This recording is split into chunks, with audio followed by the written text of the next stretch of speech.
We on a different type of time today. Okay. Cause we got some things to talk about. And I don't think people are going to agree with us.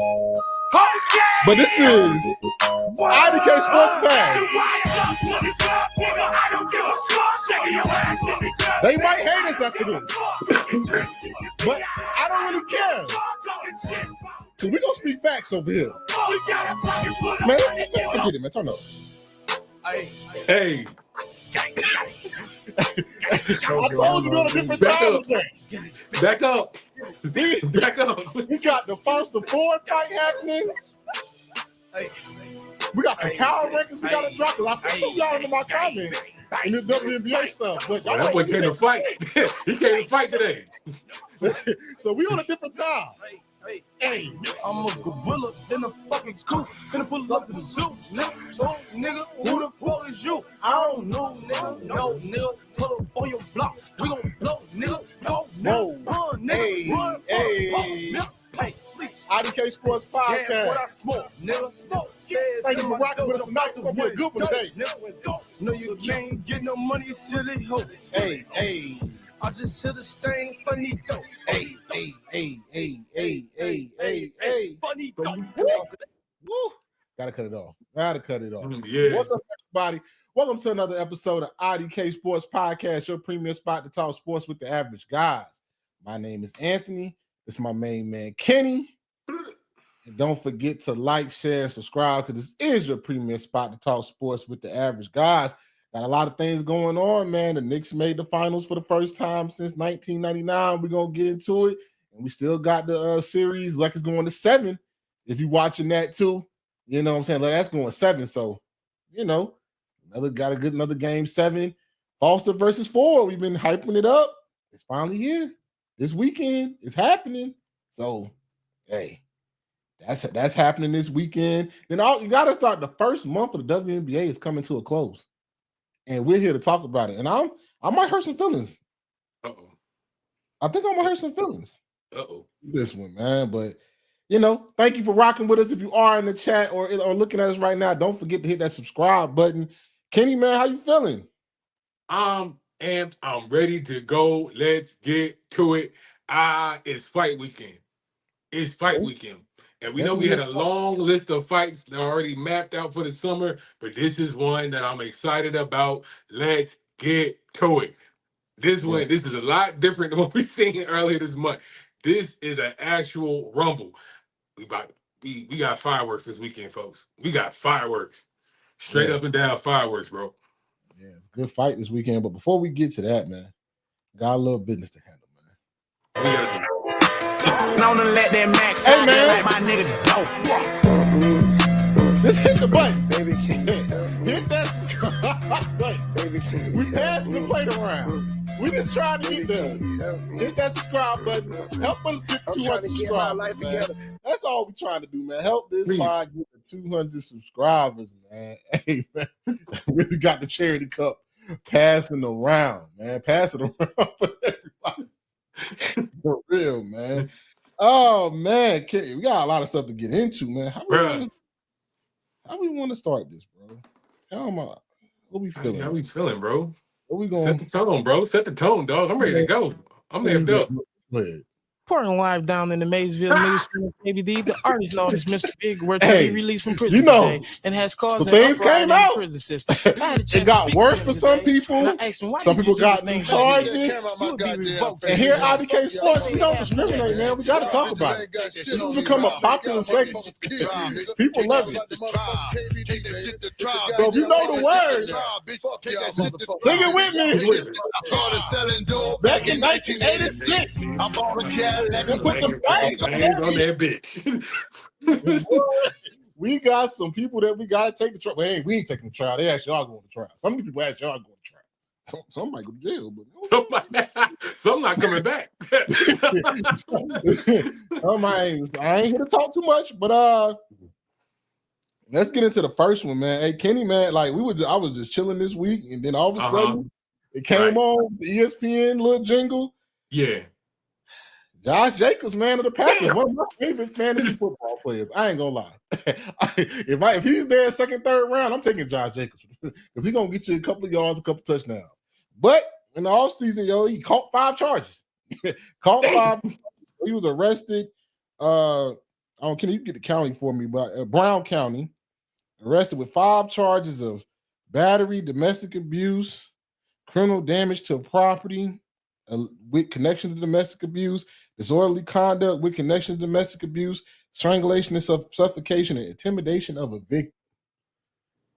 Man. Man right? Down, man down. You got OTA going on, training camp coming up. It's a bad time. It's a real bad. Ain't never a good time. Let me rephrase that. It's never a good time to catch none of these charges. Get that out the way now. But man, Josh Jacobs, man, Kenny, man, what's up, man? I started out, no problem. I don't have no issue with it. Brother, the off season be too long, bro. The off season really be too long, bro.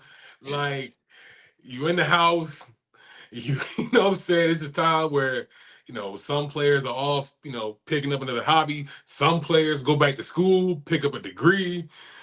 Some players, work on their craft and, try to sharpen their skill set before, the league kicks off. Yeah.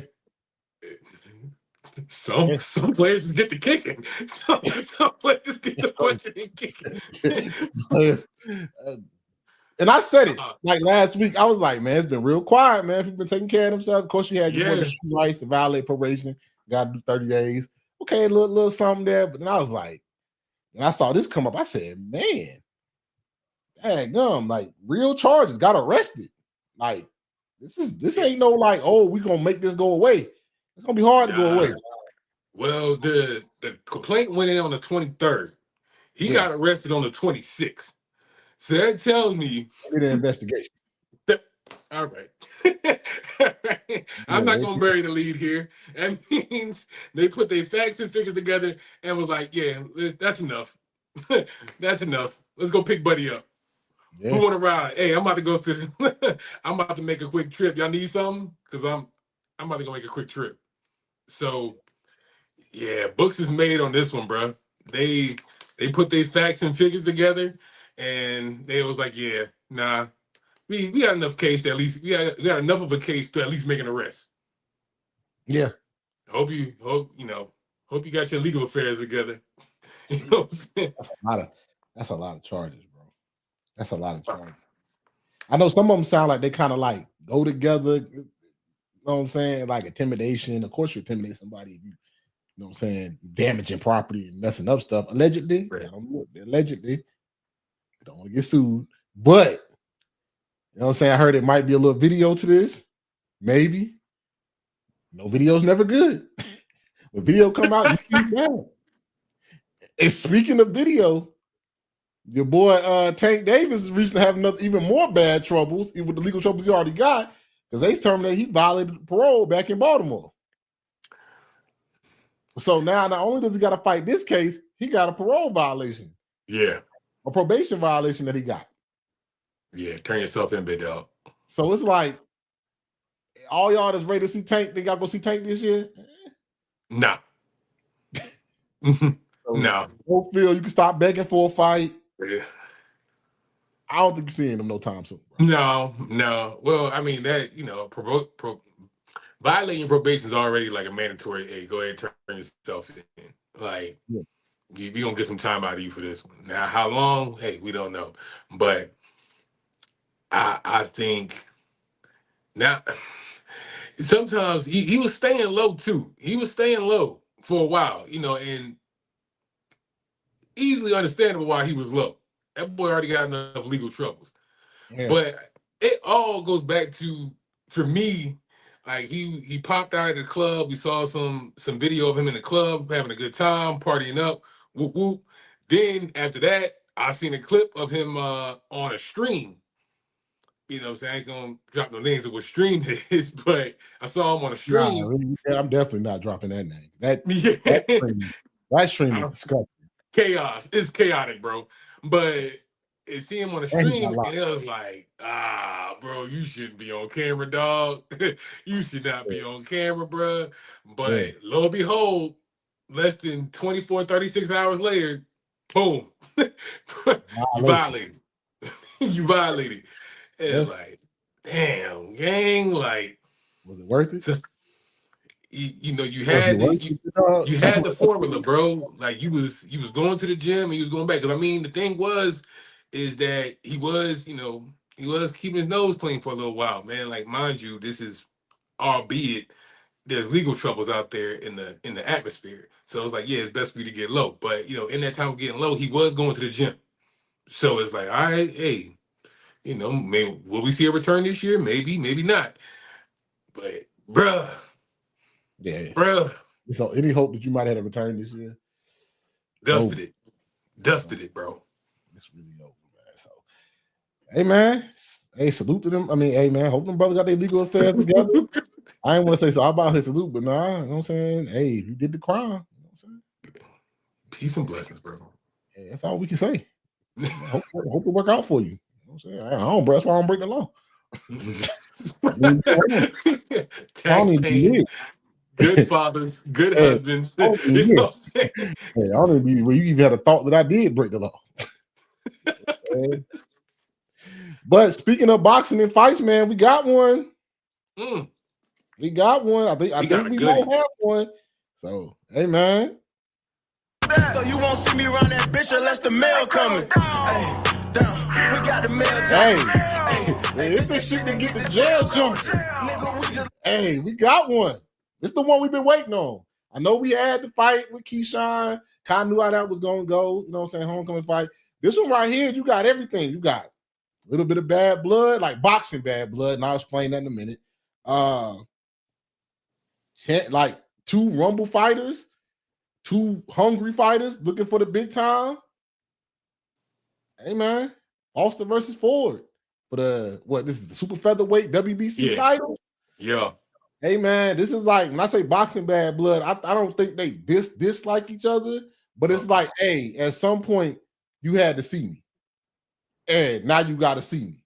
And we about to see who really the best. And that's like boxing. So we kind of call it a little animosity because it's a competitive sport. Very, very high ego and everything like that. So do I think they hate each other? No, but it's kind of like, hey, like Ford was like, you was eventually going to have to see me. You couldn't run from me. It was going to be me and you one day. And now, you know what I'm saying, a little push in the press conference, a little push before the press conference. Hey, man, got all the makings of a nice one. You know what I'm saying? Little homecoming fight. It's a homecoming fight for Foster, right? Back in his hometown. So Ford coming in the, you know what I'm saying? What's that? What would you call it?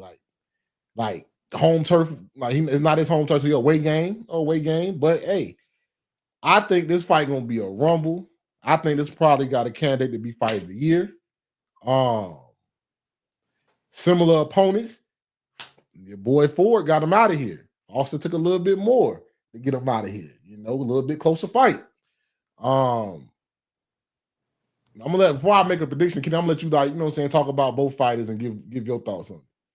Oh man, I just to dig into a little bit of the context again, bro. This is now I know sometimes we see fighters posture and you know they say some chitter chatter, they bark at each other, whoop whoop whoop. You know they're selling the fight, they're showmen, right? Yeah. So the thing is to build some sort of animosity and you know some way to draw the fighters in or draw the viewers in to where it's like, oh man, this might be one of them ones. But go back to when you get fighters on a mic and they start digging up each other's past or each other's fight record or you know the conversations that go on behind closed doors of how fights are set up and how like alliances are made within the sport of boxing. When you start digging it up and it's like after a while I was like, okay, now you've been sitting on some bad blood for a little bit. This is something that you probably wanted to talk about, but it was like, nah, I'm gonna let it slide because we haven't ran into each other yet. But when it comes to the topic of, hey, bro, I don't play the buddy role. This is me speaking as Foster, like I don't play the buddy role. I don't play clicks. I don't play crews in boxing. And you got Ford saying, "Hey, bruh, you know I've been calling your name. You've been ducking me. You've been ducking me." It started to get to the point where it started to get personal. Like, bro, even outside of the ring, I'm calling you phony. I'm calling you fraud. And that's where things start to kind of bubble up. You already talked about, like, two alphas in like an alpha sport, you know what I'm saying? A very individualistic, solo sport of boxing. And it's a match of brute force. So it's like all that material, all that context is just now pushed to the center of the ring, bro. We're exactly where we want it. So that's just the context. Yeah. Now in the ring, we got a goodie. Yeah. We got this. When they talk about styles make fights, bro, styles make fights. Now, I know we got Foster fans in the comments, we got Ford fans in the comments, bro. I think either way, both are gonna be entertained. And this has fight of the year potential. Mark my words. This has fight of the year potential. Just because the clash of styles that we're gonna see from both folks. I mean, you got Foster, who likes to control the distance. He can fight at a slower pace, but it's precise. We got Ray Ford, who's gonna step on that motherfucking gas pedal. Yeah. He gonna fight on that front foot, no question. And he got timing with it too. He can counterpunch on the way in and still be clean and leave the scene without a trace. He's almost a bank robber when it comes to doing work inside that phone booth, bro. He can really rumble. Yeah. But it just might be that where, again, you clash with another style that's more about wit, pacing, working the jab.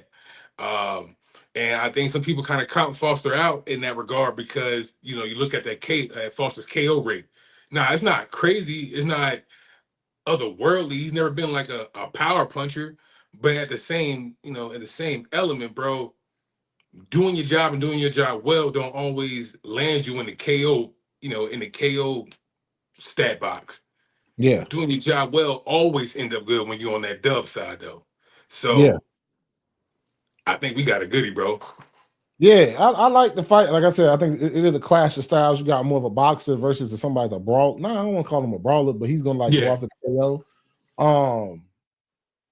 I like I said, like I'm not even gonna hide it. Like I told you, I've been a big Foster fan since his last couple of fights. Yeah, I'm especially with guys that take an L and bounce back and do their thing. Really a big Foster fan. Forward, I wasn't too much on his game until like you kind of told me about him. Look at his game, like you said, pedal to the metal. I'm throwing power punches, whether it be to the body, to the head. I'm throwing power punch. I'm coming ahead. It's suspect. You know what I'm trying to say. Y'all know me. Trying to get hit. But sometimes with young fighters, especially like him, to go for the knockout time, sometimes they grow up in front of your eyes and you turn out like, damn, he could box better than I thought he could.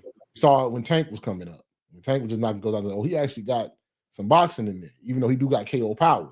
You see that from young fighters as they like get more experience, and they get challenged. Sometimes they show they can box better than you thought they could. You know what I'm saying? Things like I said, fight of the year candidate. For my prediction, I'm going to give you two.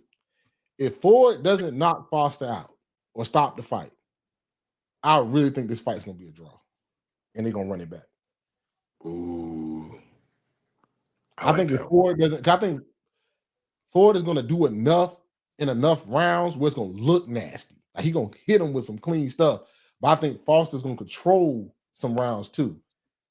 I don't think Foster can put Ford on the deck, but I do think Ford can put Foster on the deck. So if it doesn't end in the stoppage, I think it's going to be a draw. And if it does not a draw, then somebody only wins it by one round. I think this is going to be a action pack from 1 to 12. But sometimes when you're facing the guy with the power, you don't know how the boxer's going to react when they get hit with the power. See what I'm saying? And if Foster kind of shell up a little bit, now he's playing more conservative. Now I'm trying to point. And with the judges, if you point, some of them major shots look a little different. You know what I'm saying? So now he winning rounds. You winning some rounds, but he winning some rounds. But I don't think Ford can outbox Foster. I don't think that happens. But I think he can do enough action and be enough busy in enough rounds where it makes the fight look closer, where you might not have a clear winner unless somebody gets dropped. So I'm gonna say the Ford gets dropped late, that causes Foster.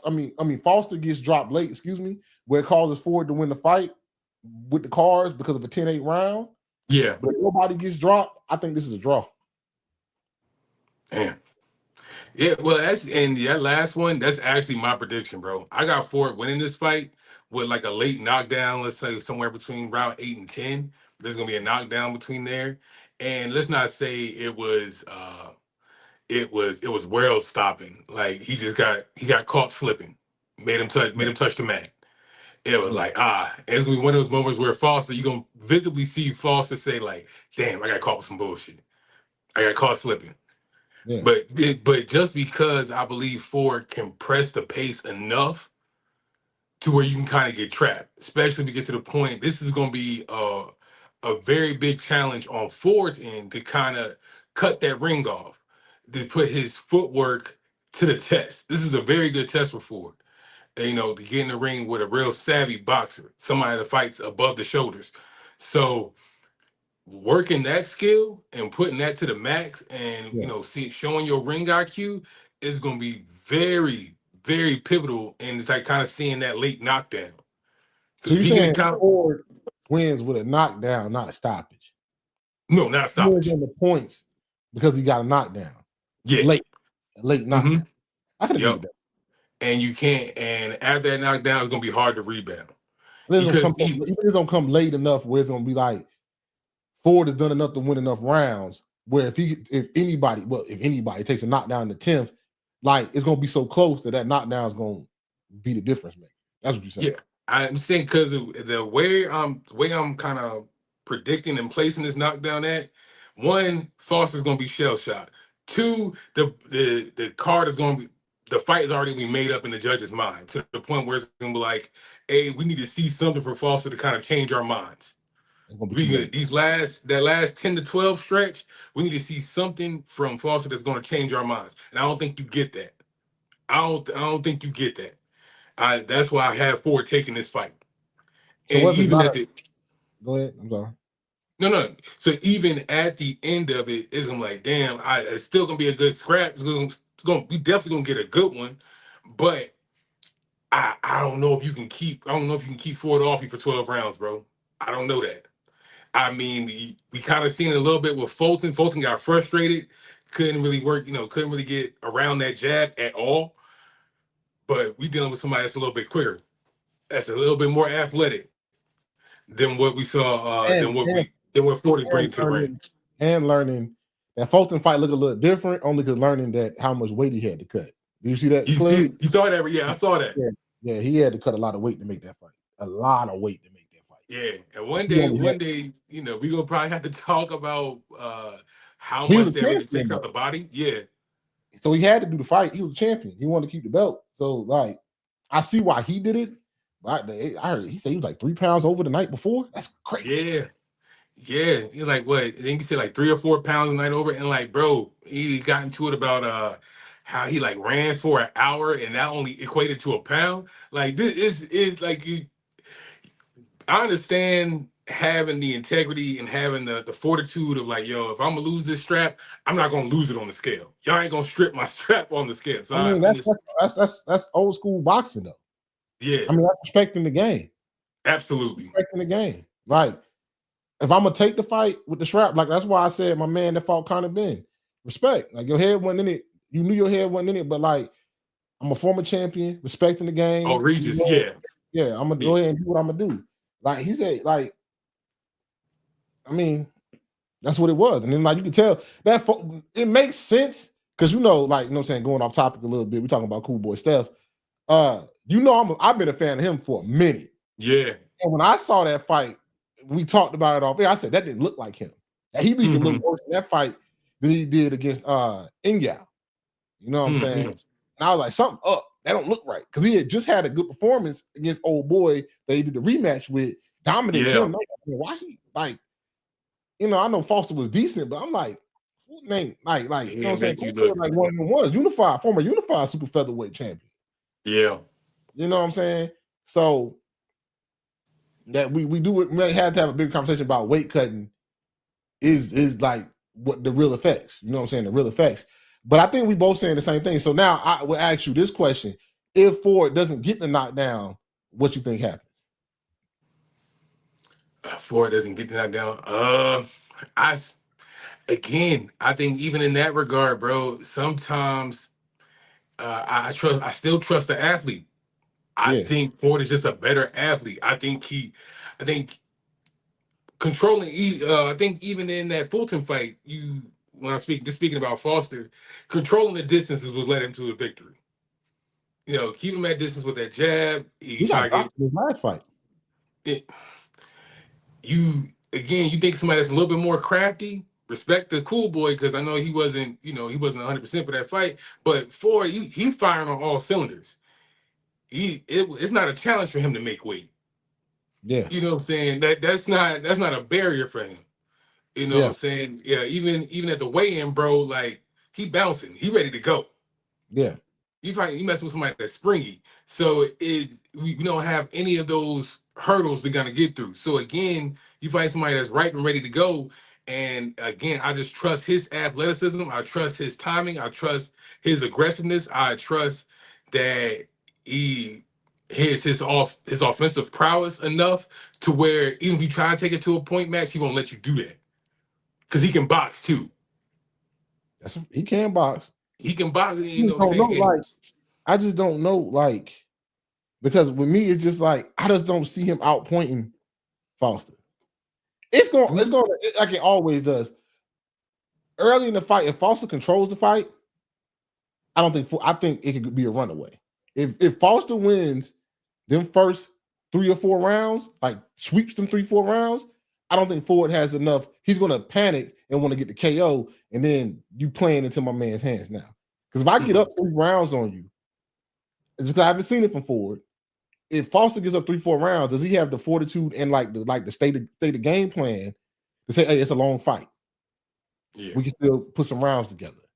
We still you can't win in the first," because that happens with some fighters. Like they lose the first. The boxer wins the first 3 rounds. Now I don't have to play with you. Now I can just stand at distance. Stay at distance. Maybe come in, pop, combo, get back out of there, and now just look busy. And now you're panicking because you know you lost them first 3 rounds.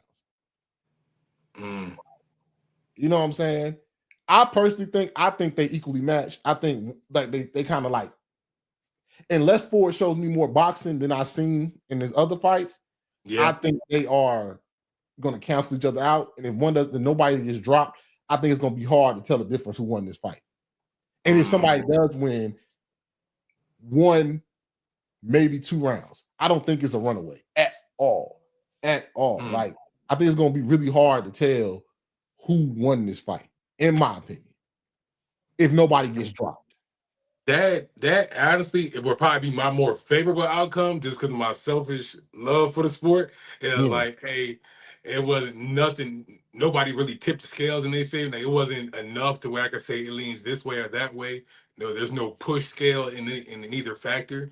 But I still gotta stick to my guns, bro. I know that if we can, from Ford's side of things, if we can kind of work our feints, work our footwork, again, close the ring off, kind of, you don't necessarily, and that's the thing about fighting at distance. It doesn't have to be done with, with punching. You don't have to, fight your way to get close. I think it's just more like it's more footwork. I don't want to get too technical, but, you can be where your feet are.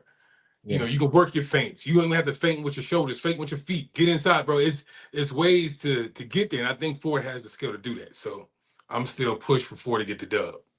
Indecision. Split decision. All right. Hey man, it's a 1. So you won't see me around that bitch unless the I'm gonna buy this coming. one. Hey, damn, we got the mail jumping. This is a good one. Don't miss out. Foster Ford. Fight of the year candidate. I'm telling you, this is gonna be one. Ford. This weekend on DAZN or DAZN, whatever the hell you want to call it. I really hate that damn I really hate them. I really don't like them. You know what I'm saying? Other boxing, Bible fighting, I don't give a fuck. Bible fighting, I don't care. Other boxing news, though, just on like some messy boxing news. You was right about your girl. Hey, yo, Clarissa Shields is the best women fighter I've ever seen. Probably the best women fighter of all time. Alicia, either get in the booth or stop using her for clout, bro. Because ever since she slapped you, you wearing the Tina Turner wig. You out here trying to like do stuff to get your like, hey yo, get in the booth, yo, or get in the booth for somebody that's real. Like now you a duck. Now you ducking. Hey, the call out is real. Say it, Kenny. You ain't got to agree. I'm gonna say from IDK and yo, get in the booth, Alicia. Like you trying to play the social media games. Get in the booth with a real fighter, and let's see. Or if you're gonna don't just use Clarissa Shields for clout. Stop using her for clout. You made her slap you. All right. You were disrespectful and you got popped in the mouth. All right. Last time I was trying to be an adult about it. I told people I like this part. It might get canceled. Last part I was trying to be an adult about it. Sometimes you got to get popped in the mouth when you talk crazy. You know what I'm saying? Mama Shields had to pop you in that mouth so you start to get some act right. You know what I'm saying? You still acting up, but you won't get in the booth. Hey, Jake Paul, all them, stop protecting your girl. Tell her to get in the booth. You got Annie Dubois right there at her weight class. It's some killers at her weight class. There's a killer on the way. And yo, we'll talk about it when it gets there, but there's a killer on the way. And you better believe it. So who the killer on the way? I'm talking about for Doris. Doris is she down there in weight class right now, but with time, she on the way. Like I'm like them media games. It's cool to play the media games every so often, but like you got to do that to keep it because nobody's watching your fights, mama. Nobody's watching your fights, bro. Nobody's watching your fights. All right. They trying to protect you because you're supposed to be the cash cow. I get it. She's the money bag, and she's the money bag. You got all this, but your fights are very underwhelming. So using Clarissa said she'll cut weight to come see you. I don't get it, bro. Hey, bro, that's my TED talk, bro. And you're not wrong. I'm trying that because I know I done said enough already. Like in our earlier episodes, it's like, hey, bro, like, mamas, you know exactly what you're doing. You know exactly what you're doing. You're playing the social media games, but when it's time for bump, when it's time for rumble, I don't need that fight. I'm a superstar anyways. I'm the best in women's boxing. I'm this, I'm that, I'm this, I'm that, bro. When we talking teams, we're talking about Clarissa Shields, bro. She got the medal and the hardware to back up all that talk. Yeah. And still hungry. Yeah. And still hungry on top of that. I want the smoke. It's in the contract. It is what it is, man. Right, it is, man. We know with boxing, man. But hey, that Foster Ford, hey, it's a good one. Definitely tune in. In other news, man, hey, man, New York City, man, stand up. The Knicks are back in the finals, man. For the first time, I think, since 99. Woo, that's a long time ago. Boy. Yeah, I like Latrell Sprewell Knicks, Nick. But yeah, man, the Knicks are back in the NBA Finals, led by the Villanova boys and Josh Hart, Jalen Brunson, Mikal Bridges. Hey, man, the Knicks haven't lost the game since the Atlanta series in round one. Swept both them boys, man. The hype is real, brother. Hey, man, they are playing great team basketball, shooting the lights out, man. You talking about a Landry Shamet coming off the bench and unstoppable from three. Jalen Brunson doing Jalen Brunson things. Cat still doing his thing. Mikal Bridges is hot from three right now, knocking down shots, playing great defense. OG is being consistent. They are playing really good basketball at the right time, good adjustments, and just taking teams' will away. Like, hey, yo, we come in every game, high energy, trying to kill you in the first 5 minutes or the first quarter, and seeing if you're gonna fight back. Had the little stumble where they came off the rest, was 22 points down. You know what I'm saying? Cleveland, then they came back on Cleveland. Ever since then, stomping on their necks, man. Not even giving them a chance, man. The Knicks, Hey man, New York, you might got one. Yeah, I'm You might saying. got one. I'm saying, bro. I feel like you mentioned that game one, bro. You just woke up a beast. I think again, coming off a big break, a big rest period, it's like, all right, shook the cobwebs, got back to Knicks Knicks style of ball, went on a run. They hitting. And after that, once you kind of catch fire like that, and you break off a very strong team win, and on the opposite side for the Cavs, a very demoralizing loss like they took in game one. Oh man, high hope silver, bro. We riding off. We riding that dawn because I don't know emotionally and team morale. I don't know if you can like kind of overcome that because you had that game in the bag. You Yeah. walked into Madison Square Garden and you stole game one. That was a tone setter right there. But just like that, tone flipped on his head, and bro, we back at it. But to your point, man, I don't call them role players, but the other guys outside of Cat and Brunson, everybody is playing. They roll to the tee, heart crashing, getting to the scraping on the floor, fighting for rebounds, hitting the wing, hitting his three. Shemet, clutch threes, pivotal threes. You know what I'm saying? Anobi, bro, working his game. And I know Mitchell Robinson is going through his things off the court, fighting his things, but also the having the literally the stadium, the city behind you. Even when he's struggling at the free throw line, but the city's still behind him. Bro, is again the way not only the team and the city is rallying behind this team, bro. I feel like they playing with the wins that they back, bro. Yeah. They're taking the court with nothing to lose, everything to gain, bro. That just looks like the mentality. And that's a hard team to beat. That has that unified goal and that unified mindset, bro. We playing with house money, and it's not even like we're going for broke, bro. We going for it all. Yeah, man. The Knicks look good. Before we get into the Knicks, like who they might play as another like in the next round, and getting to them teams. Just the Cavs, man. Like, so where do the Cavs go from here? Because obviously, it looks like they're gonna run it back. Like they said, they're gonna sign James Harden. That came out to another deal. They're going to keep the coach, which I figured that was gonna happen. This is like I know you say, okay, they got the Eastern Conference Finals. Maybe they can build on it. It's just the way it looks. Like you need a second. Donovan played good in the last game. He like the only one came with some energy. He came with some energy. But I think they need a vocal leader on that team.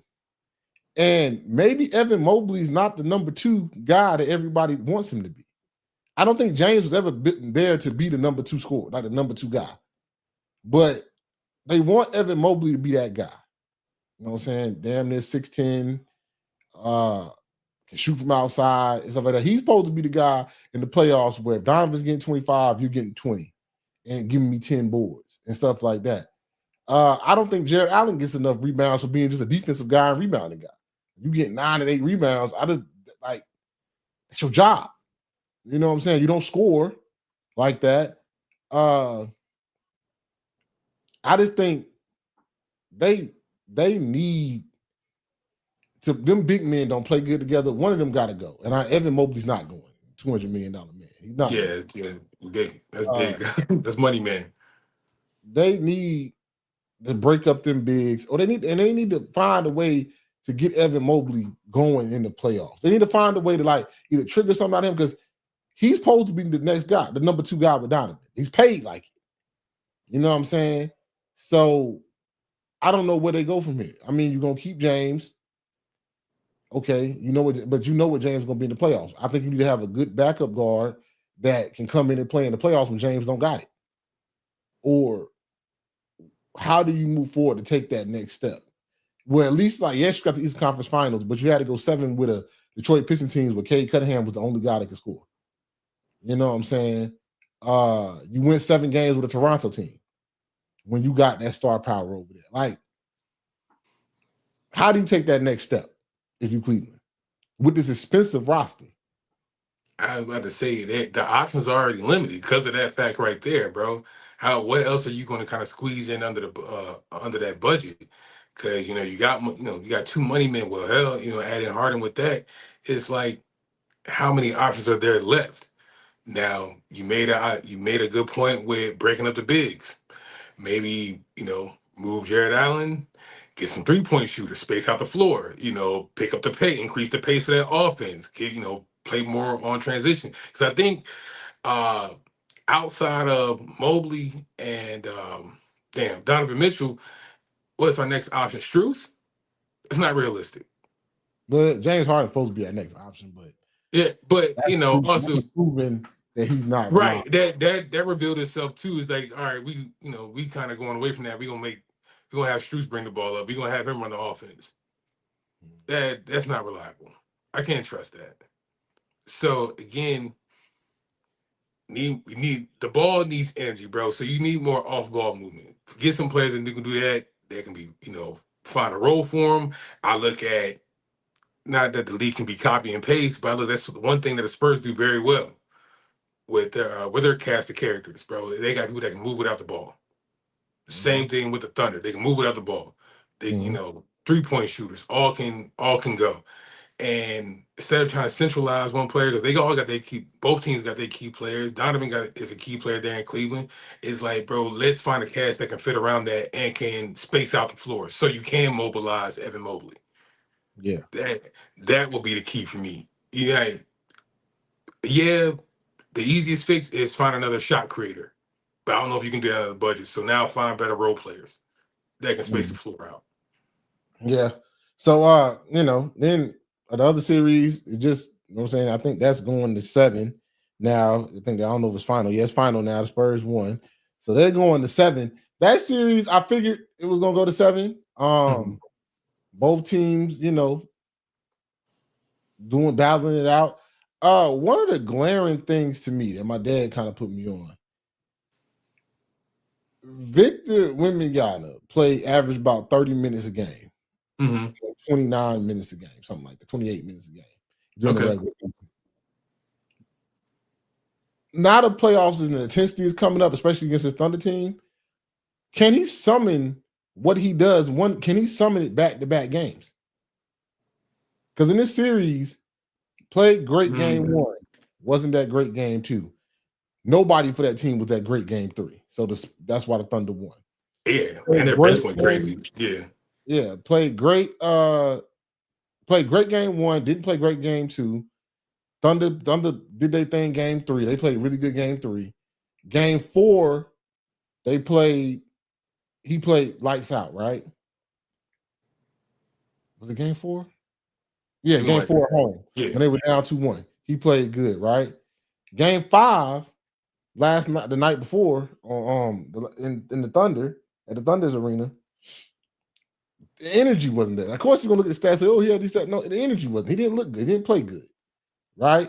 Come out tonight, balled out. You know what I'm saying?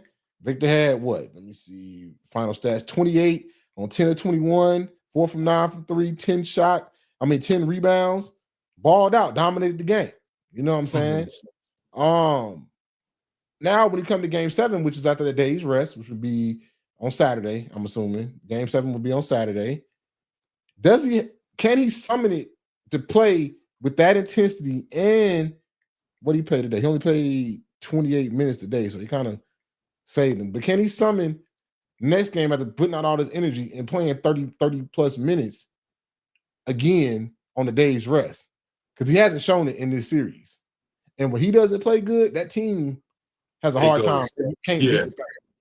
You know what I'm saying? So that's going to be an interesting thing to see.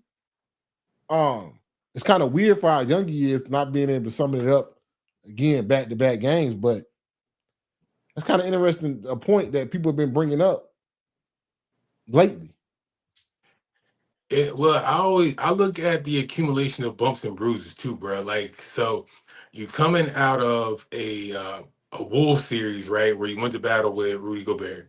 You come into this series where you battling with Isaiah Hartenstein and Chet. Everything, every night in, night out, is just a bump. It's a bump, bro. It's a fight. So I'm looking at that as being draining too, bro, and not to include, the things that the the skirmishes that's not being called or the whistles that's not being called, bro. We ain't got to dig in that too much. So, bro, and to take all that and you're not getting a whistle neither, and as you saying, as you go, the team goes. So you it's hard for you to bring you to the bench when the team needs you, and we're not getting too much from our bench that for that run or that stretch of time where you sitting. But it takes a lot. It literally takes a lot. You know what I'm saying? Mentally, it comes with a cost, bro. And now we got to do that in Game 7 in Oklahoma, bro. So it would be we calling for your A game to be at its peak or be at your best in a Game 7 with it all on the line. Now, again, I believe he's going to perform. I still have the hope that he's going to perform out of his mind and that he's going to show the wherewithal and the fortitude to still lay it all on the line. That's all we know Wnba to do up to this point. But, bruh, I cannot sit back from a human standpoint and say, hey, bruh, this shit comes at a cost, bro. He been in dog fights. Or it comes from everybody not hype. Everybody giving them all the credit for playing 28 minutes a game during the year. What star only plays 28 minutes, doesn't play 35 plus minutes during the year? So maybe now when you need to play 30, maybe even 40 minutes a game, you can't do it because you ain't did it all year. Yeah, but also with that system in place, the Spurs have survived with that. But regular season is different than when you facing the defending champions. I need you. I need you every night. Every night, I need you. Shay don't get that grace that people be giving Wnba. Oh man, he getting bumped. Okay, y'all call Shay a flopper. I think he exaggerates some things, but they are bumping him. Some of them are bumps. And then he's told to perform every night. Like if you gonna be that man that everybody wants you to be, and you say you the best player in the league, and you want to be this, that, and the third, then you gotta perform every night. Point blank, period. You gotta summon it every night. You young, one game's rest. After a game's rest, you gotta summon it. So now, yes, you're gonna get bumped. Yes, you're slight. They're gonna bump you. They're gonna get physical. That's what they're gonna do because they can't athletically wise and talent wise. No, Harkenstein and Chet cannot do nothing with him. But what I can do, I can push him out the paint. I can make him a little frustrated. And I hate when people like basketball act like bumps and making people frustrated is not part of the gamemanship of the game. 100%. In football, we do it all the time. If I know you got a little nagging shoulder, then I'm gonna pop that shoulder every once in a while. You know what I'm saying? Tap his shoulder, make him feel it. Quarterback, hey, put the quarterback on the ground, make him feel it. Even if you get the pass off, make him feel it. Hey, that's what happens when you're a star. You're gonna get targeted. You a star. Be the star. So Game 7, the one person I don't think I got to worry about trying to put his best performance on is Shay. Shay gonna put them shots up. Wnba can't come out there and I'm gonna pass this ball to Harper. I'm gonna pass this ball to Castle. It's Game 7. I don't think that's what you're gonna get, bro. Like you said, he hasn't shown it. He has great games, high energy. Next game, his Game 5 looked crazy. Yeah. But I can also count on Game 1 too, bro. At the bump in one game. He'll bump this game, but is he gonna bump in Game 7? You still a big. No matter how good he shoot threes, no matter how much y'all want to make, it's a 3-point game, analytics, whatever. He's still a big at the end of the day. You a big. So you got to bump every night. You're going to be bumping. It's like an old lineman that pull a lot, not want to actually, saying, okay, we straight blocking today. Yeah, we zone blocking today. Yeah. That's all I'm saying. Like I'm not saying that Wnba's not great, nothing like that, but we got to see. You got to beat the champ to beat the champ. You need to defend the champions. 100%, bro. And I think he still has that grip, bro, because I understand your point of doing it back to back, but I don't really question the heart because Game 1 was significant enough for me to say no, not heart. It's an energy thing. Like, why is your energy so depleted at this young age? Hey man, you gotta win. You finish out how you start out, bro. And again, I think the proof has already been played that hey, we can play with this format. We can win with this format with the sub-level minutes that we give Wemby. But again, with this being game 7, bro, I think it's exactly that. And I need you. Coach is like, hey, I need you. You got to. If Period. I need you for 40 minutes, I need you for 40 minutes. Man, and it's that simple. And I think that's exactly what you're gonna get. And I don't think Wemby's gonna have any issue with it or take any pause of that, bro. So I think we're gonna get exactly what you asked him for. And you gotta go out on that shield too. Yeah. That's all I'm saying. The energy level has to take because game 5 energy, it was not there in that first half at all. And that comes to being a young team and knowing it. And knowing like, hey, every possession matters, everything matters. It's getting to the finals. Speaking of the finals, when you look ahead, who do you like better with matchup with the Knicks? I personally think the Thunder get back to playing more their game against the Knicks. I think that'd be a better series. I'm really nervous for the young Spurs to go up against this because against this Knicks team, and I'll tell you why. Foul baiting, y'all think Shake can foul bait? I think Brunson's going to play through the foul and that footwork. And sometimes I see Castle get so upset that he gives up the foul and will play so physical. Yeah. I think Brunson's going to use that. And then I think the shooters are hot for the Knicks. They stay like they are. You're not going to be able to like double Brunson or nothing like that. And I think Mitchell Robinson, him getting his hand, that hurts. That hurts them if they play the Spurs. That's two bigs. But I think Cat's not going to shy away like Chet is. Cat's going to be like, I'll guard this big mug. You know what I'm saying? Like, he's going to take the challenge personally. Like, I'm the most talented big in the league. Don't forget that. That's how he's going to take it. Whether you believe it or not, that's how he's going to take it, in my eyes. Because the way he did the Embiid, and I think that's how he's going to play it. I think with the Thunder, I think they get back to playing their regular game against the Knicks if they make it, but I think the best coach and the one that can make the best changes, in-game changes, in-series changes is the Knicks coach. Yes. I think he's the best coach left. Now, y'all can say the other man, he did win a championship. Yes. Mike Brown. The changing things, or what he can change around, how you going to see different things. I think the Knicks have the best coach remaining and the best actual, like, hey, we're going to do this instead of this. Adjustments. Mike Brown got the best adjustments. So I don't think the Knicks are underdog in this series. They're probably going to be called the underdog in this series. When the betting odds come out, whoever it is, I don't see the Knicks being underdog. I like the Knicks against any of these teams personally. But I think it might be a little better series against the Thunder. I think they go back to playing a normal game instead of trying to guard Wemby. But it'll be, you know what I'm saying? We got to see how game 7 go. But I like the Knicks in the next series against any of these teams. I got to see how this series go. I actually got the opposite. So I think if it's the Thunder, too much. It's too much.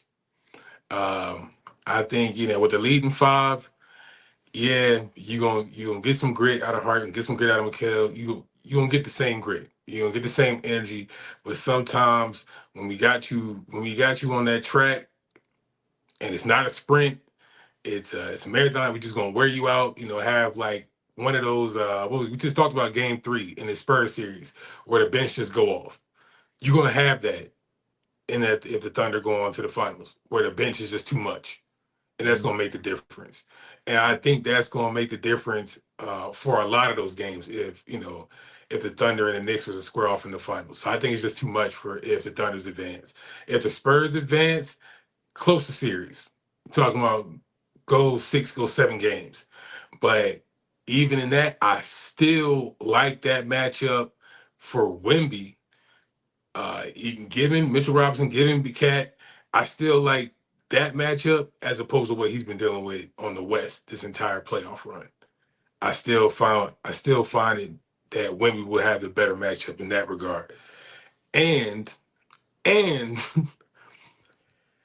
I don't think nothing changes for the Spurs guard play. That's why I haven't been a tight series if the Spurs advance. because they've been plagued by, lackluster guard play outside of, De'Aaron Fox, lackluster guard play throughout the playoffs. That's just going to be another thing they got to overcome. So, you think against the Spurs, but the Spurs, you think them young guards are ready to handle a former defensive player of the year, Mikal Bridges, a Josh Hart, an OG? Like, it's some real defenders on that Knicks team. And these young guards, they turn the ball That's what I'm over. saying. That's going to be another. They're going to steal. That's what I'm saying. Like the guard play for the Spurs been lackluster to begin with. That's just going to be even more of a challenge if they, if they move forward and go to the finals. Period. It's just going to be even more. Perpetuated? It's going to be more to the forefront if it's not already in this Thunder series. It's showing its ass right now, but it's even going to be more amplified now on that big stage. So yes, to answer your point, that's going to be a big ass problem for them. Yeah. I mean, hey, shout out to the Knicks. They made it to the finals. Hey, man, New York, man, if they win this damn finals, boy, they better call the Army. Boy, what's it? The Coast, not the Coast Guard. What's it called? Call the National Guard, bro. We going to. It's martial law, bro. Martial law. New York is going to take over the city. Boy, they about to take over the city, man. Shout out to New York, man. Enjoy it, man. Hey, man, y'all went through some rough years, man. Some rough teams. Hey, man. Y'all finally got one. Every time, like, the city got close to having hope. I mean, you think about, like, the eras. Linsanity, Mello, who else came through Madison Square Garden, bro? Like, the amount of times where the city had hope and it just wasn't enough, bro. And for this team, this squad to put it together, I'm like, this is our year. They deserve it, bro. Yeah. They deserve it. Yeah, man. So, hey, man, NBA Finals, man, got a good Game 7. Game 7 is always good to have a Game 7. So that's coming. That's going to come up this weekend. I think the finals start Wednesday, June 3rd. So, hey, man, a lot of things going on. Speaking of the other basketball league, man, let's get to these power rankings, man. Put you on, bitch. Put you down. Put you on, bitch. Put you down. I took it off the screen. My bad.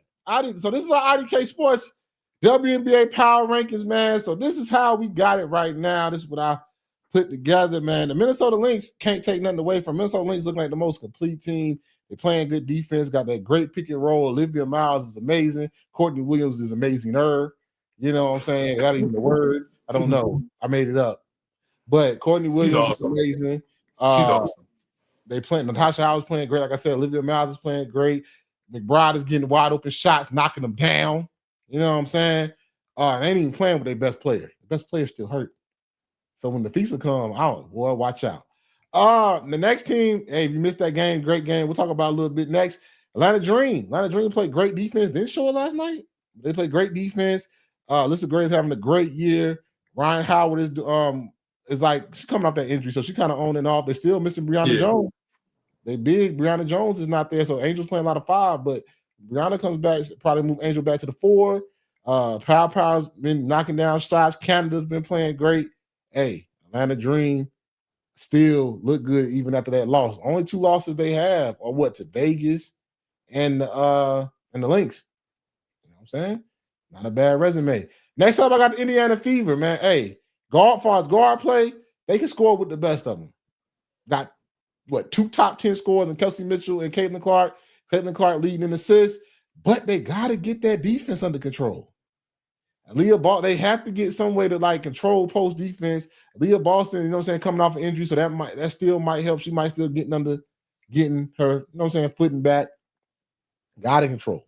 Got to play better defense. Got to play better defense. Next up, I got the Aces. Even though they took the loss today, I had this made before. They took the loss to the Wings today. The Aces still kind of like, I think they kind of got some of that championship. Like, hey, we'll turn it on. But you can't deny that they still have one of the best teams in the league. Adrian Wilson still doing her thing. The point guard still doing point guard things. Kennedy Carter off the bench. Amazing. You know what I'm saying? They really haven't even got Jackie Young going. So still one of the top teams, still up there. And last, man, the Valkyrie, man. Veronica, Burton, Abby, hey, the Valkyrie, really good team having a good game against the Fever. We're gonna get into that. That's like a good budding rivalry coming up. That's the power rankings. You know what I'm saying? First month, still early. Yeah. But right now, I got the Lynx as the best team. The best team in the WNBA. They play so smooth. The offense is so, it's just like the ball is moving on the string. They play good defense, sometimes have some defensive lows. But that's what I got, bro. The Lynx, hey man, I'm already an Olivia Miles fan. Ben one told y'all before she even got in the league. She's great. Had 18, I think what 17-9 last night, something like that. I can look it up, but I don't really want to. I know it was great. Courtney Williams is a bucket. That mid-range shot is deadly. I'm sorry, I gotta interrupt you, bro. If we had to make a list, like a power rankings list of purest buckets, of somebody that's just like a player that's just like the purest form of a true bucket getter. Yeah. Courtney Williams is number one. Facts. Number one, bro. The game looks slow. It looks slow. It don't matter. I'm gonna get a bucket in a box. I'm gonna get a bucket with a fox. I'm gonna get a bucket on a train. I'm gonna get a bucket on a plane. Like, it's just, I'm gonna just get a bucket, and it's nothing you can do about it. Nothing you can do about it. She's amazing. She's amazing. She's a front. Okay. She's a front runner for me in a lot of categories when it comes to award time. I just put it there. I know, mind you, I know I know there's another name out there that we're gonna get into that people that's gonna want to jump on us about it. But if we just talking about oh man, lost my man. Okay, you back? Can you hear me? Okay, I can see you, but I can't hear you. Anyway, I'll pick it up. But yeah, hey, Courtney Williams is a bucket. And the Lynx team, like I said, the way they playing offense is like really, really next level stuff. The Dream, like that game yesterday kind of made the standards for me. Talking about Atlanta Dreams, I think they got great all-around team. Like they play really good defense. Didn't look like it last night, but they play really good defense. Angel leading the league. I think she's leading the league in rebounds again. I think she's up there in blocks per game. Angel Reese is leading it. Melissa Gray averaging 21 points a game. You know what I'm saying? Ryan Howard doing her thing. Canada is a great point guard. Pow coming in. I think they should play Medine a little bit more, Medine Okada a little bit more. But Atlanta Dream, you know what I'm saying? I could put the name back up here. Atlanta Dream being at number 2 is for me, just because they lost to the Minnesota Lynx. I mean, that game, whoever won that game was going to be 1 or 2. Let's get to the Fever, right? The Fever at 3. Not the Fever at 3 for me, because they backcourt is amazing. You know what I'm saying? That Caitlin Clark, Kelsey Mitchell duo is top tier. You know what I'm saying? Caitlin scoring, I think she averaging like 21 a game. I think Kelsey's averaging another 20. You back with me, brother? You get me? Yeah, I got a phone call, bro. My bad. Oh, okay. Somebody calling during the pod? That's crazy. Bruh. Calling during the pod? That's wild, man. Well, hey, with respect though. I mean, I gotta respect him. Wifey called me. And she know we pod. That's crazy. I'm saying, bro. Violation, bro. Violation. She called me. Anyway. My bad. I'm here. But yeah, like I was saying about the Fever, the Fever have a great offense. Even in this game, they're playing great offense. I mean, they can put up points. But can they it's all good, baby. We good. We good, baby. We good. We good, baby. But that defense, they had them defensive lows, and some of the teams, like they playing the Valkyrie. The Valkyrie's a top team.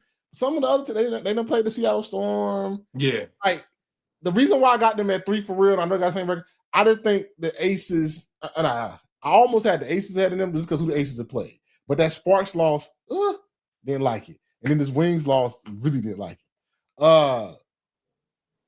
But for who they played and who they gave up points to, that defense got to be a little bit better for me to move the Fever up above the Dream on the power rankings. Now, somebody might have it different. Okay, I can see that, but it's my power ranking, so you know what I'm saying, deal with it. Yeah. But that interior defense and like the way they give up a lot of buckets, and if they're not hitting shots, they don't play great defense or rebound. I think Aaliyah Boston does need some help down there. I would say that, but that's why I got them at 3. The Aces, like I already said, the Aces in the championship. The Valkyries here I want to talk about. They, like, to be an expansion team, they was good last year. I think they took a step. I mean, like I said, Gabby Williams was one of my candidates from before the season for most improved player of the year. She's playing good. Veronica Bruton, I think that's how you say her last name. Burton, how you saying Veronica Burton. She's playing really good this month. I got them at 5, and not saying they playing the Fever right now. They could definitely go up this ranking, but I made this before the game started. I like the Valkyrie a lot. Before I let you go, some honorable mention, the Wings.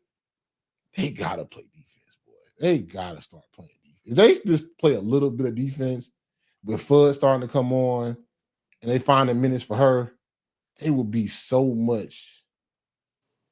I think they could be a really dangerous team. Mm-hmm. A lot. It's another team I was thinking about. The Portland Fire. Not a bad squad. Not a bad. They 5-3, had another dub against the Liberty last night. Yes, I want to say. Sir. The team that I'm shocked is not doing well. Something's not clicking with them. Something's not clicking with the New York Liberty. But the Portland Fire look good too. So them like my honorable mentions for that list. But I'll let you finish your point because you got kind of cut off there. Yeah. Damn, dude. I don't even remember where I left off at. You were talking about Courtney Williams, and we moved on. Yeah, nah, she's awesome, bro. That's awesome. I don't want to exhaust the point, but she's awesome. But I know you made a point about the Aces defense and their losses to Dallas and their losses to the Sparks, bro. Like, for one, just sticking with the Sparks game, Kelsey Plume was on another one that game, bro. I think she scored like 38 that game. Went off. When you hot, you're hot. And they was playing in LA that night too. Mm-hmm.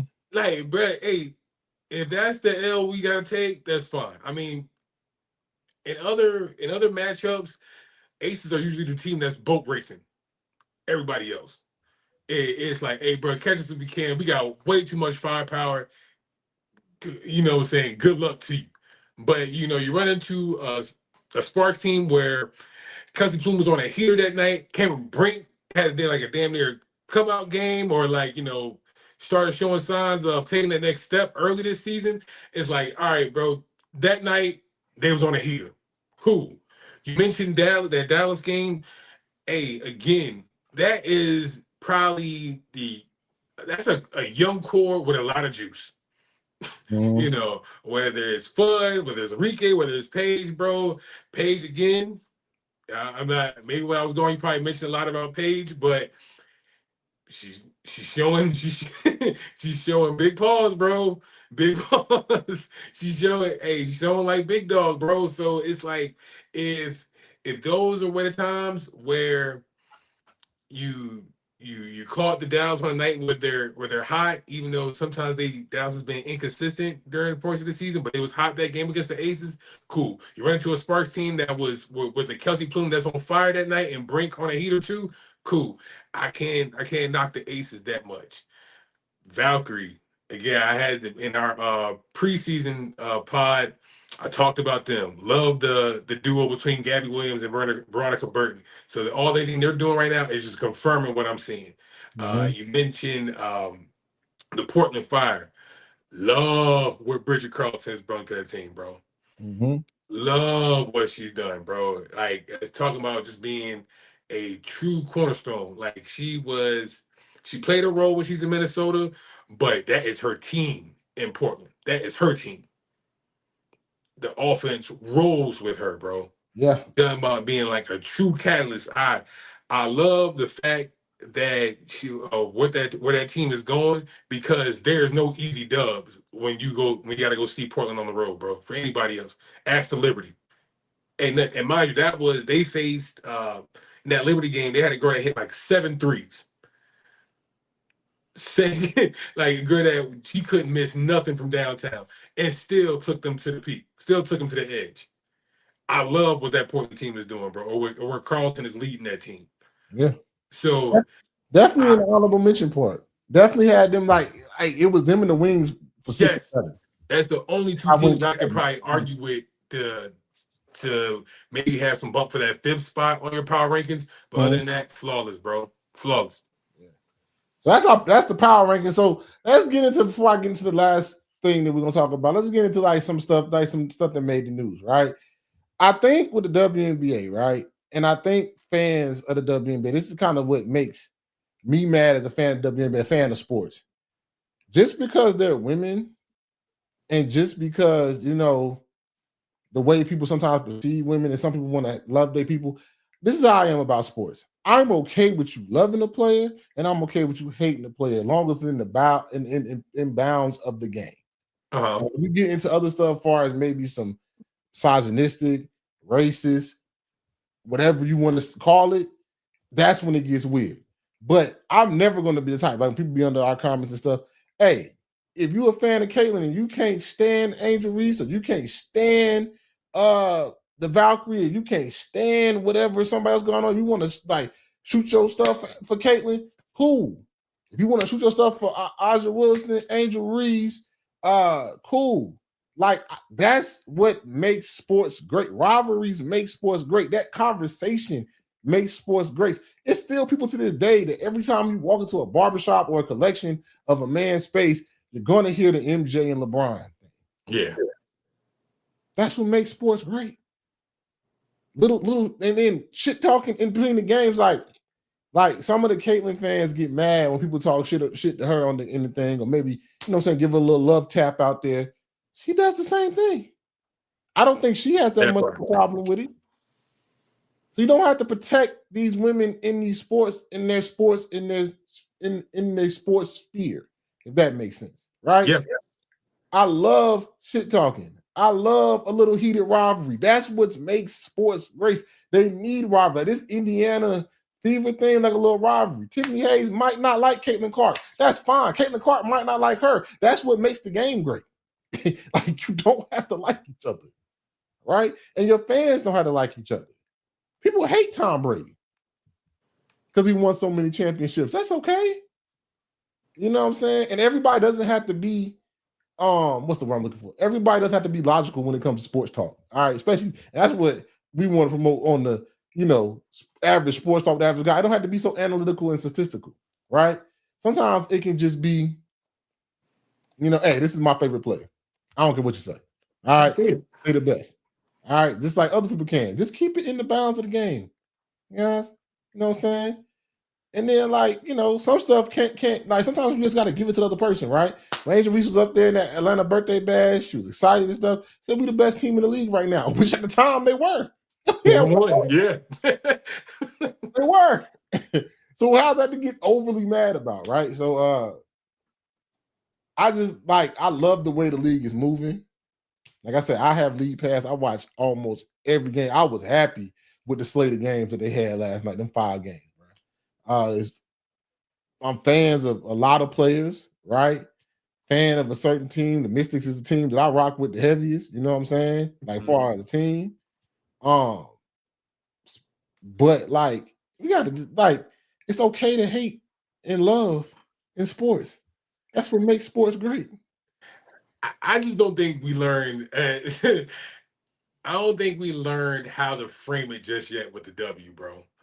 The W, say what it is, but with this Caitlin Clark inception, brought a lot of new eyes to it, right? Let's just call a spade, right? She brought a lot of new fans to the league, brought a lot of new eyes, so they don't necessarily, I'm not calling them of lesser intelligence, but they don't know how to necessarily frame the competitiveness, especially when it's aimed at their favorite player, right? So when they see it, it's automatically just put in a box of there's jealousy, there's hate, there's vitriol for Caitlyn.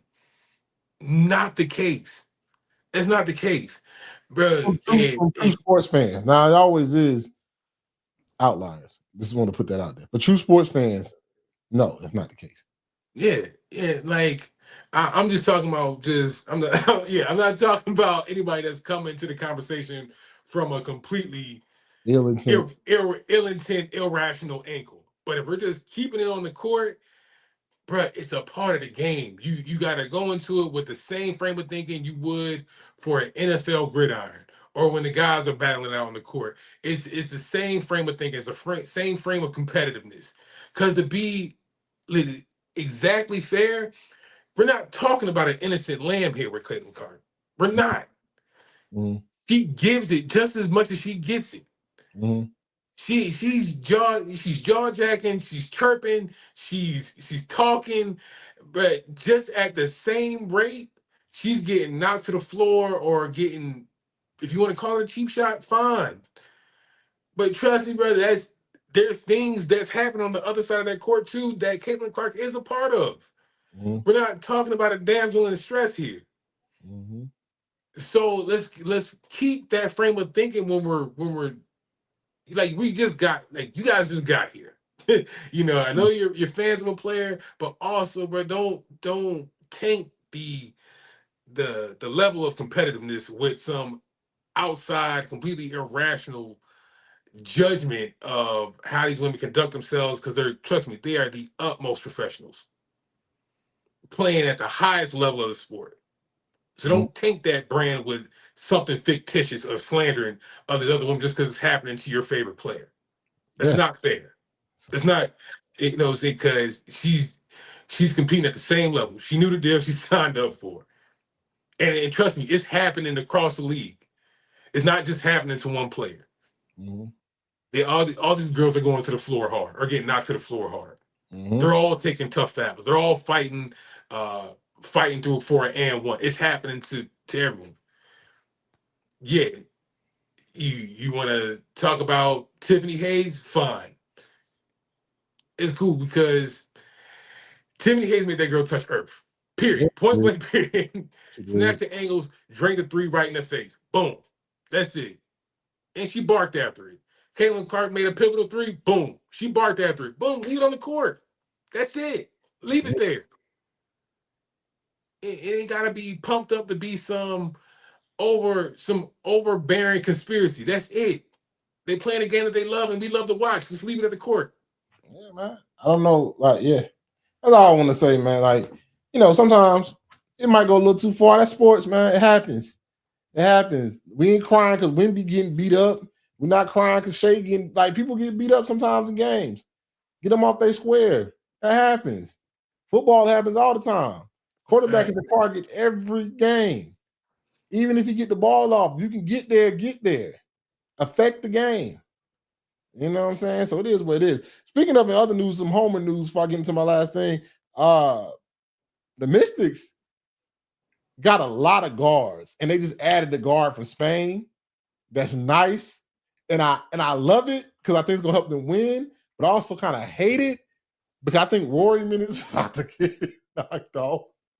Then my other girl, that's the guard, about to get knocked off. My girl Cody might get some of her minutes taken away. They got so much young talent that it's gonna be hard to find minutes. You know what I'm saying? Shakira getting her minutes, right? She gonna get her minutes. Kiki gonna get her minutes. Sonya gonna get her minutes. It's just like with the Mystics, they got like so much young talent. Like, okay, how do we find the rotation that works when we win games? Yeah. But also give our young players some time too. But they need it though too, and they need a dynamic guard.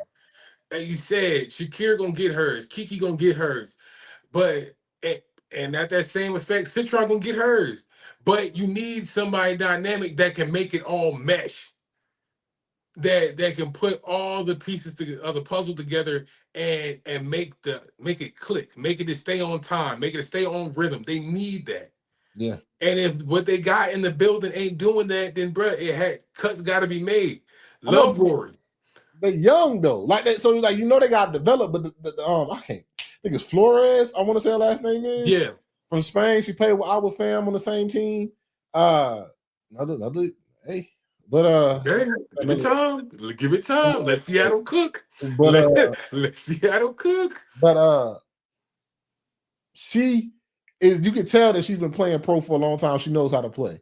But then you gotta you want to give the young girls like some burn too to they got to get better. The only way you get better is by playing.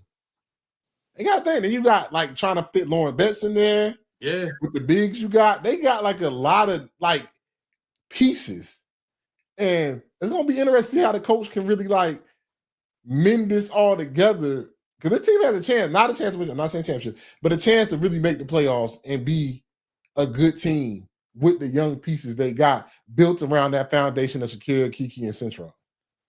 And I'm glad you mentioned them, bro. But I kind of put them in the same place with Seattle, bro. It's just a team that's just robust with talent, young talent at that. So I know it's early, and we don't really know where any of these teams are gonna go from here on out. But for the life of me, if it's not clicking right now, or if you don't have the pieces in house right now, bro, sometimes it's a timing thing. I think that's the case with Seattle. That I think they just got their heads blew off a couple of days ago, but that's going to happen because you're also going to have games where Heidelman is going nuts, and Seattle looks like a true okay, this is what they look like at their peak. That's scary. And you also have a Mystics team in the same regard. When they playing their best, oh, this team can really be something. But it's just, again, that robust of just young talents. All right, we have everything here. We got what we need. Or maybe we're just one piece away. So how do we make it all fit? I use the Seattle Storm as a comparison because you got girls we mentioned Heidelman. I mentioned third-year player in Zaya Cook coming off the bench, who is a damn spark plug. But where does that fit in the pot with a Falage or a Heidelman or the rest of those girls there? How do we make that fit? Again, because there's talent there, and there's and if you can capture lightning in the bottle, you're gonna be on to something. That's with the Mystics and the Storm.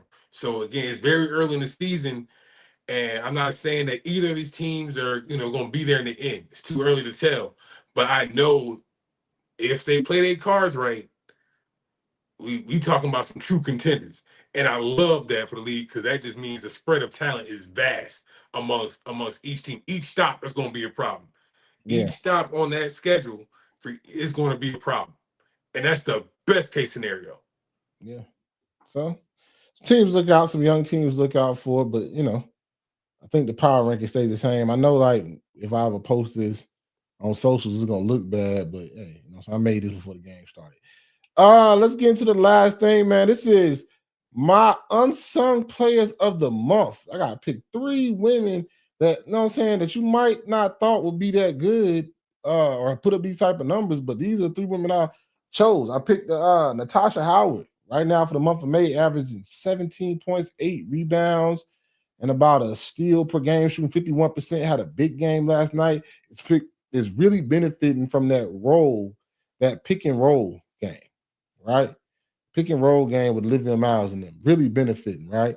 Like I said, Veronica Burton, she's playing right now, averaging about 15 points a game with about 6 assists, doing her thing, really showing us one of really stepping her game up as a true leader on that Valkyrie team, actually having a good game tonight too as well.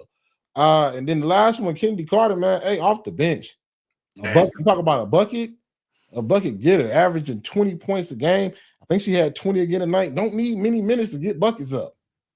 This is an instant, when they say instant offense, doesn't take much. These 3 women, hey man, this is gonna be our players of the month, unsung players of the month. Hey man, we're gonna pick women that you normally wouldn't give shine to. I could have went with you always go with the stars. They putting up numbers, but these women in the month of May, balling. I love it. I love it. I don't have any gripe with anybody you can add. There's a few I can think of that I would love to add, but bro, good picks. Good picks. Good picks. Can I add an honorable mention? How about this? Can I just do an honorable mention real quick? Yeah, what you about to add? Brittany Sykes. Brittany Sykes from Toronto Tempo, bro. She balling. Marina gets a lot of the pub out of that team, and rightfully so. $1 Million girl, bro. She and a true bucket at that. So I get it. Mm-hmm. But you talk about another pillar of that backcourt, Brittany Sykes is it, bro. Mm-hmm. She's averaging what 20 and a half a game, almost 4 assists, 4 rebounds. Played a pivotal role in that game against Chicago the other night that led to a dub. She's doing the dirty work on the other side of the floor, hassling guards. So again, $1 Million lady, rightfully so. But Brittany Sykes is right there as far as playing a part in that team too. So another unsung hero that's really getting the damn job done. So love the lineup that you got too, bro. Yeah, balling for real. Before we get up out of here, look at some games of the weekend. I'm just overlooking some games on my phone. Got a good Sparks and Mystics matchup tomorrow. Yes, sir. You got the Dream versus the Fire tomorrow. It's a good matchup out there in Portland. That's a damn good matchup. Saturday on CBS, you got the Fire playing the Fever. So Fire could really move up them rankings, mess around and win both of them games. Hey, you could go from honorable mention to like top 4. Watch out. And the NBC game, a good one on Sunday. The Aces versus the Valkyrie in Golden State. That's a good one. That is a good one. That's a really good one, actually. But some good games this weekend for the W, man. Got some really good games locked in. Definitely gonna be locked into that Mystic Sparks game. That's gonna be a good one in DC too. It's a real good game. Real good game, man. I like it. Got a lot of things to look forward to this weekend. Got some W games. Got a game 7 on Saturday, right? I think it's Saturday. Let me make sure. I'm pretty sure it's Saturday. Yeah, they give them a 48-hour. Yeah, Saturday. A good game 7 on Saturday to determine who goes to the NBA Finals. Also on Saturday, you got the Foster Ford fight. It's a damn good Saturday. All right. Not bad. A game 7 and a fight. Boy, couldn't beat that one. Can't beat that. Let's say you had to break the stick. I'm saying we're gonna can't beat that, man. So good sports weekend, good weekend to lock in. But for this episode,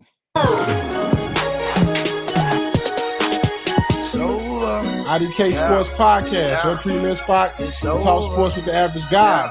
My name is Anthony. It's my main man Kenny. Like, share, and subscribe. And until next time. What up? Holla.